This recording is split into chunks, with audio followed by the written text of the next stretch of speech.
یہ قرآن ایک بابرکت کتاب ہے جسے ہم نے آپ صلی اللہ علیہ وسلم پر نازل کیا تاکہ لوگ اس پہ غور اور فکر کریں اور تاکہ اہل فہم اس سے نصیحت حاصل کریں۔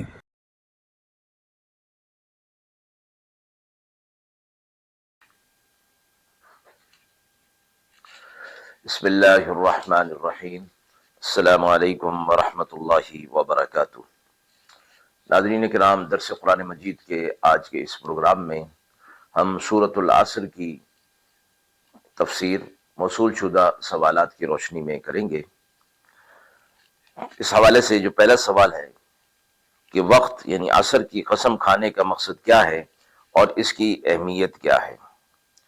دوسرا سوال ہے کہ انسان کے خسارے سے بچنے کے لیے کیا لاحق عمل ہونا چاہیے۔ اعوذ باللہ من الشیطان الرجیم، بسم اللہ الرحمن الرحیم۔ والعصر ان الانسان لفی خسر الا الذین آمنوا وعملوا الصالحات وتواصوا بالحق وتواصوا بالصبر۔ سورت مبارکہ کا ترجمہ ملاحظہ فرمائیں۔ قسم ہے عصر کی، بے شک انسان خسارے میں ہے مگر جو لوگ ایمان لائے اور عمل صالح کیے اور آپس میں سچ بات کی تلقین کی اور آپس میں صبر کی تاکید کرتے رہے۔ سورۃ العصر مکہ میں نازل ہوئی۔ اس کی 3 آیات اور 1 رکوع ہے۔ سورۃ العصر کے حوالے سے جو پہلا سوال ہمیں موصول ہوا ہے کہ وقت عصر کی قسم کھانے کا مقصد کیا ہے اور اس کی اہمیت کیا ہے۔ اس سورت مبارکہ کی ابتدا میں اللہ رب العزت نے عصر یعنی زمانے کی قسم کھائی ہے جو وقت کی اہمیت کو ظاہر کرتی ہے۔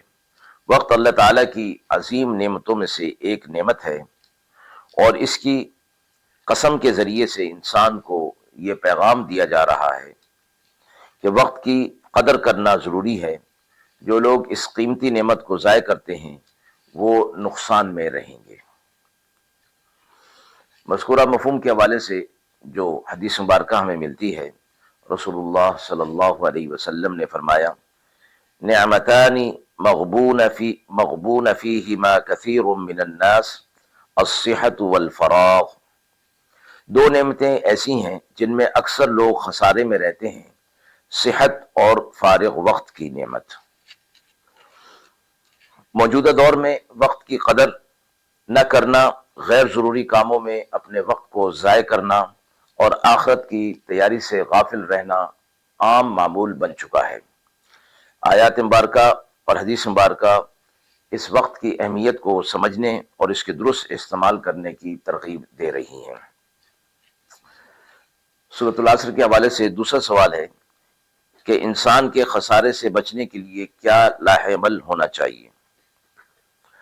انسان کے خسارے سے بچنے کے لیے 4 بنیادی امور اس سورت مبارکہ میں بیان کیے گئے ہیں۔ نمبر 1، ایمان، اللہ اور اس کے رسول صلی اللہ علیہ وسلم پر اور آخرت پر ایمان اور یقین رکھنا۔ نمبر 2، نیک اعمال، عبادات کے ساتھ ساتھ اخلاقی اور سماجی بھلائیاں، عام لوگوں کی بھلائی کے کام کرنا۔ نمبر 3، حق کی تلقین، دین کی دعوت اور سچائی کے فروغ کے لیے کوشش کرنا۔ نمبر 4، صبر کی تلقین، مشکلات اور آزمائشوں میں ثابت قدم رہنا اور دوسروں کو بھی اس کی تلقین کرنا۔ مذکورہ مفہوم کے حوالے سے جو حدیث مبارکہ ہمیں ملتی ہے، رسول اللہ صلی اللہ علیہ وسلم نے فرمایا، الدین النصیحہ، قلنا لمن، قال للہ ولکتابہ ولرسولہ ولأئمۃ المسلمین وعاماتہم۔ دین خیر خواہی کا نام ہے۔ ہم نے عرض کیا کس کے لیے؟ آپ صلی اللہ علیہ وسلم نے فرمایا، اللہ، اس کی کتاب، اس کے رسول، مسلمانوں کے ائمہ اور عام مسلمانوں کے لیے۔ یہ آیت مبارکہ اور حدیث ہمیں بتاتی ہیں کہ ان 4 صفات کو اختیار کر کے ہی انسان حقیقی کامیابی حاصل کر سکتا ہے۔ موجودہ دور میں ایمان کی کمزوری، نیکیوں سے دوری، سچائی کو چھپانا اور صبر کی کمی عام مسائل ہو چکے ہیں جو کہ انسان کو خسارے میں ڈال سکتے ہیں۔ اس لیے تنبیہ کی گئی کہ اس قسم کے کاموں سے کہ جو غفلت میں ڈالنے والے ہوں اپنی اصلاح کریں، اور تنبیہ کی گئی کہ وہ کام اختیار کیے جائیں جو فلاح اور کامیابی کی طرف لے جانے والے ہیں۔ ناظرین کرام، ہم امید کرتے ہیں کہ مذکورہ سوالات کی روشنی میں جو تفصیل پیش کی گئی وہ آپ کے لیے قابل اطمینان ہوگی۔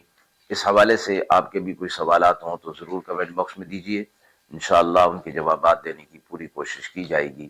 وآخر دعوانا ان الحمد للہ رب العالمین۔